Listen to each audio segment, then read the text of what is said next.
Monday Night Football, and what do we eat? Chili.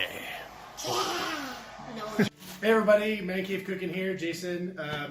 We are going to be doing chili tonight. I've been doing this chili recipe for 15, maybe 20 years now. It's awesome. I've served it to literally thousands of people through softball, snack shacks, all that kind of fun stuff. I want to teach you the basics of the recipe. We figured it's Monday Night Football, kind of cold outside. Want to make something nice and warm for the kids to eat. You got the Niner game going on here. Typically it's Raiders, but that's okay. All right. To get started, there's a lot of different recipes for chili. Hundreds, if not thousands. Championship, I've looked at so many videos, it's ridiculous. I'm just tired of lots of people making it ways that I just don't personally like. I'm just sharing what I personally like. Might not work for you, maybe it does, try it out. You gotta start with bacon grease.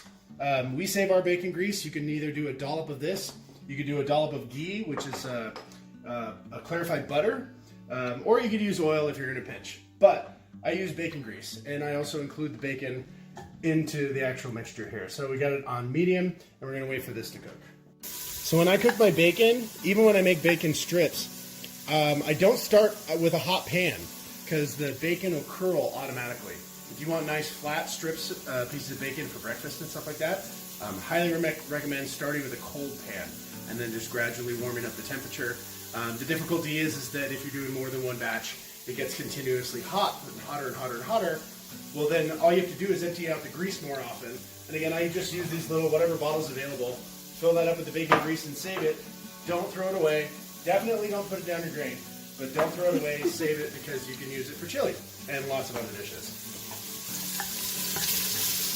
All we want to get is the bacon grease going here.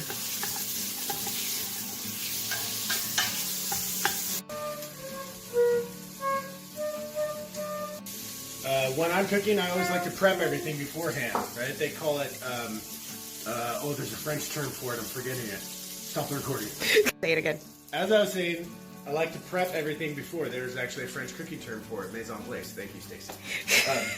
I put everything into these tiny little bowls. So we did the bacon. This is the order of it going into the pan. So bacon, ground beef, that's 80-20. You can use 90-10 if you want. I prefer 80-20. This is half a diced yellow sweet onion. I also could use white onion. Don't use red onion. Not recommended. Red onion is really good for mincing and then throwing it on top of a chili after it's done. But as far as cooking, I prefer white or yellow sweet. Got 2 whole bell peppers here, sweet bell peppers, yellow and red. Green is a little bit bitter. I like the yellow and red. I've got 4 garlic cloves. I love my chili garlicky. In fact, I'm even going to add more garlic after that. So the more garlic, the better. And then for a little bit of kick, I put in just a tiny bit of cilantro. It's probably about a tablespoon of cilantro cut up fresh. I mix that while I'm cooking the beef. Most people would throw that on top, and you can, but I like to have it actually cooking with the beef. As far as powdered herbs, we've got onion powder, garlic powder, chili powder, cayenne. We've got some diced green chilies. These chili beans are great. It's less sodium, so it doesn't kill us as fast. But it's already got the chili sauce into it. Petite diced tomatoes. The bigger the can of tomatoes you can buy, the better. In fact, if you're ever buying canned tomatoes and you just get the small little ones about this size or about the size of the tomato paste, you don't get the highest quality of tomatoes. And I just found this out. If you buy the whole tomatoes, the big, huge cans, those are typically the freshest and the most ripe and best tasting tomatoes ever. So let's check on the rating. Cool. So, we're at about a medium heat. All we're going to do is throw in the beef right on top of that.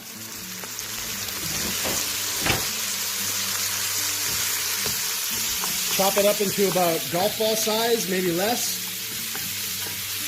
And this is just really just to help it, the bacon grease, to help it from not sticking to the bottom. Do you want to tell? What's that? Oh, here. Oh yeah, hey, there you go. There you go.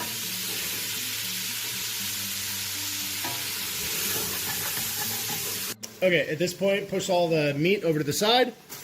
Add in your yellow onion, sweet onion, or white onion. And you're just going to let that sit there until it's nice and ready, a little bit translucent. Thing that I always forget, and one of the best chefs that I ever knew told me the difference between amateur chefs and professional chefs is that professional chefs salt and pepper or season every step when they add new ingredients. Amateur chefs typically don't do that. They'll season in the beginning and a lot of it gets cooked out, or they'll season in the end and it's too strong. Professional chefs season every step of the way. If you don't agree, comment below. Do you taste test along steps? Definitely. I taste. That's why I usually don't eat my own food when it's done, is because I'm actually full from all of the taste testing that I've done. I figure I'm cooking it. I've got to make sure it tastes good. Absolutely. That's the most important part of the meal. Absolutely, Lily. All right, so I've mixed up all of the bacon, the ground beef, and the onion. And what we're going to do now is add in the sweet bell peppers. Stir those up. Look at that color. It's so pretty. It's very fall-like. And let that cook for a bit. All right, now that the peppers are in, we're going to go ahead and add the 4 cloves of garlic. I know it seems like a lot, but like I said, I like it. And we're going to add in the tablespoon of cilantro now while we're cooking the meat. And then that way that cilantro flavor really won't be overpowering towards the end. Just really gives it kind of that Spanish-Mexican feel to the chili. I like it. Hey, Cooper.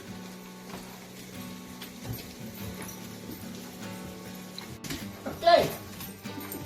Dad, I want chili. I know. And no, we don't give the dogs chili. No, never give dogs or babies chili. I've seen Mr. Mom. Now the meat and the peppers and the onions are all done. Now we're just going to start by adding the beans. These chili beans come with a sauce already in it. It's got pinto beans, chili peppers, onion and garlic, and a zesty tomato sauce. Comes with that extra sauce. You really don't need to add a whole lot, but I sometimes I use 2 cans, but in this case, 1 can's perfectly fine for about 1.5 pounds of beef. So we had 1.5 pounds of beef, 1 full can of that. We're going to put in all of this, 28 ounces of petite diced tomatoes. Did I even put it? Yeah, I did. You're so much taller than me. It's hard being your camera lady. We're going to throw in the diced green chilies. So all of this, all of the fruits and veggies, fruits, yes, tomato is a fruit.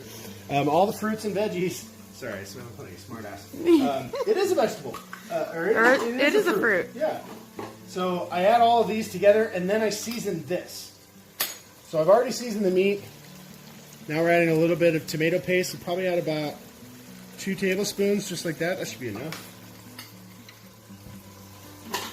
And we'll start stirring that up. Very tomatoey. Some people don't put tomatoes in there. Some people put big chunks of it. I think this is chunky enough. Now, while it's really hot, add about 3/4 of a beer. I like Sierra Nevada Pale Ale. You do a light lager. Definitely don't recommend anything darker than a red ale or a Scotch ale. Like, if you put porter in there, It depends on your flavor. yeah, I don't know how that would taste. Maybe porter's good. Maybe, definitely not sours. Anyway, pale ale, I throw it in here. Instead of doing this, you could obviously add water, chicken stock, or beef stock. Really doesn't matter. I've seen guys, pro competition chefs, do beef stock and chicken stock and swear by it. I've seen some guys do red wine, but then it's a lot more like a marinara meat sauce. Regular simple water is fine, but I like Sierra Nevada Pale Ale because it's got the Cascade hops and just makes the extra flavors just really, really good. We're going to start seasoning now too. Chili powder. We're going to go ahead and add about 2 tablespoons of chili powder because it is, after all, chili. A tiny bit of cayenne powder. Cayenne pepper, it's all to taste. I don't do it too hot because we got little ones here and I don't want it too spicy. Garlic powder, you're probably going to want about a tablespoon. Right, about that? Even with your 4 cloves of garlic. Correct. Okay. Like I said, We like garlic. Onion powder, probably just a couple of shakes. And again, we already have onions in there, but it just adds that little extra. And then we're going to go ahead and add cumin. A lot of cumin, probably about 2 to 3 tablespoons. It seems excessive, but It just really gives it that kind of taco flavor to the chili. Tex-Mex. Tex-Mex cowboy Makes it chili. not spaghetti. Yeah. This is a one-pot chili. If you took all of these ingredients by themselves and brown the beef, throw it into a crock pot, add all those ingredients, stir it up, and cover it. You could cook it all night long. You can cook it for 24 hours, whatever you want. It's always the best the day after, and the day after that, and the day after that, because those the flavors are just coming all together, and it's so good. I need another beer. Okay, I got my beer. Can't go without that. All we're gonna do. Yeah, come here. Would you like to stir? Okay, Lily wants to stir. I'm gonna open up my beer. You know what I forgot? Uh-oh. What? I forgot to season salt and pepper when I threw in the tomatoes, ladies. Uh-oh. We forgot to remind you. That's okay. I'm sure there's plenty in there. And we're gonna have to take a taste test. Oh, my favorite part. Okay. Stop stirring real quick. Oh, blow on it. You wanna try?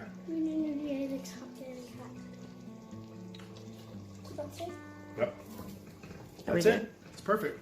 Yeah? Maybe a little bit more salt, but Let I think it... that last one that I put in would be fine. Plus the bacon will break down. I think it'd be fine. We could use with low sodium.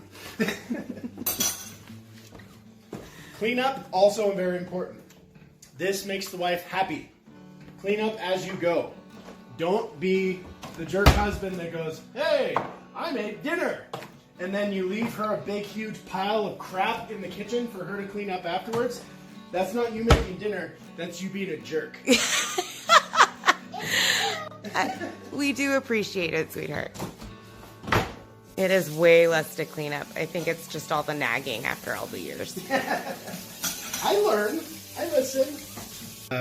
So I can stand to cover this.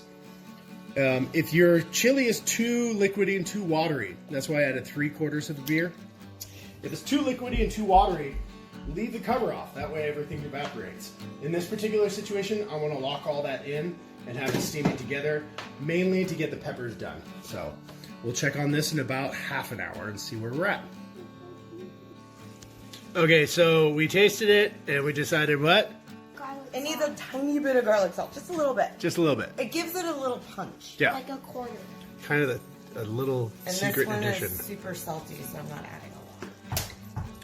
Just a punch. Taste test. Here we go. Dig in. This one's for Bella. Come on, Bella. This fire go over this one.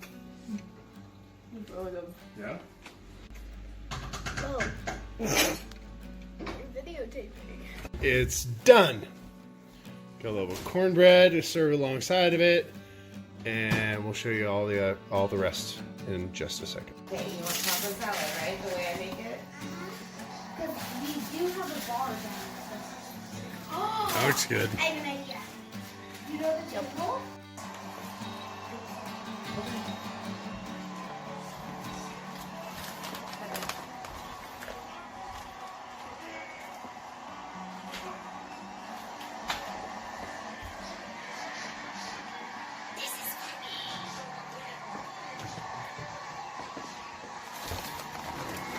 Would you like sour cream? Does it taste good with sour cream? Yes. And did you want, here, I'll put it on the side.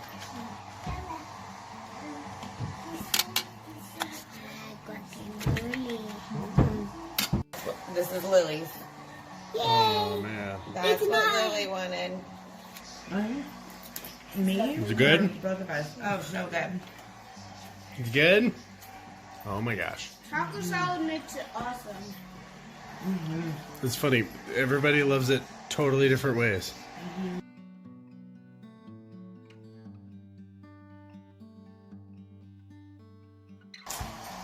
Monday Night Football, and what do we eat? Chili. No, Chili. It sounds like Cartman or something. It sounds like Chili! Chili. My chili.